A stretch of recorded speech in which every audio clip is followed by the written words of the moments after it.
एक स्वतंत्र परिचय सृष्टि करिथिबा गौरविहार तार प्रतिष्ठाता महंत श्री सुबलचरण दास महाराज 75तम जन्म जयंती उत्सव अवसर में समस्त संत साधु सन्त माने उपस्थित होते समस्त भक्त माने उपस्थित होते अमृत महोत्सव नाम जो महोत्सव आज आयोजन कर समस्त निश्चित भाव में सुबलचरण महाराज दीर्घ जीवन कामना कर एक पवित्र अनुष्ठान से श्रीक्षेत्र में सृष्टि करी एक निश्चित कीर्ति सृष्टि करी हजार हजार दर्शनार्थी प्रतिदिन आसी ए जगह समय गौरव विहार में निजक पवित्र करुँच तेणु ये एक कीर्तिराज सृष्टिकर्ता सुबलचरण दास महाराज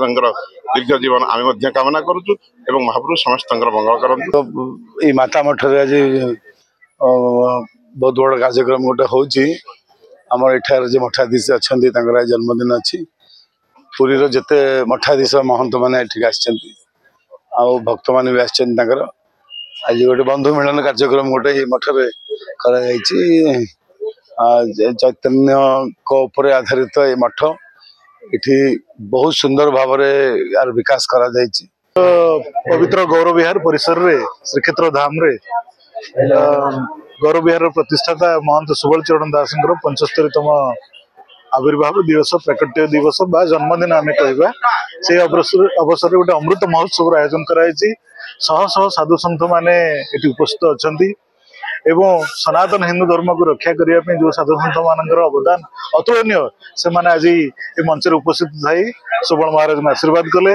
आगामी दिन में किपर आम धर्म संस्कृति रक्षा हो पार आहरी प्रचार प्रसार अधिक हो से विषय में आलोचना कले चैतन्य महाप्रभु ठार आरंभ कर विभिन्न महापुरुष मान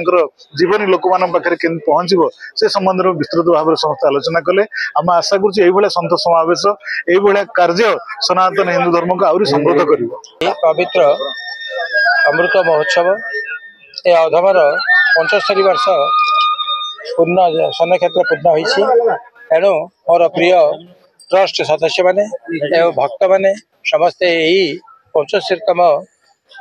सन क्षेत्र को अमृत महोत्सव रूपे पालन करने मनस्थ कर आज भव्य कार्यक्रम आयोजन कर समस्ते यही उत्सव में योगदान करशार विभिन्न प्रांतर आसथिया साधु सन्त मैंने एवं सांबादिक भाई मैंने समस्त मोर अंतर जड़ित होता समस्त सम्मान जनाऊँ